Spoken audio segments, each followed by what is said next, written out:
You ask Tiger to solve. This deals with linear equations with one unknown. The final result is x equals 18. Let's solve it step by step. Simplify the expression. Find the greatest common factor of the numerator and denominator. Factor out and cancel the greatest common factor. Group all constants on the right side of the equation. Add 1/16 to both sides. Combine the fractions.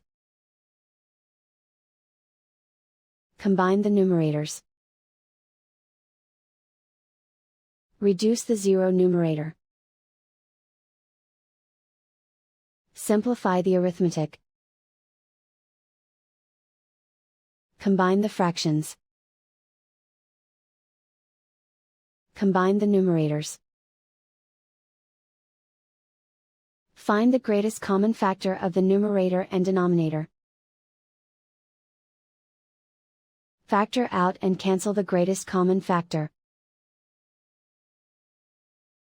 Isolate the x. Multiply both sides by 8. Group like terms.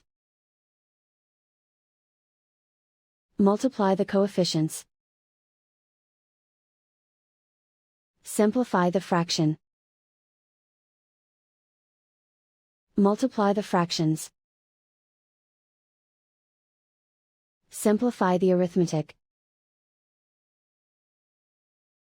And so the final result is x equals 18.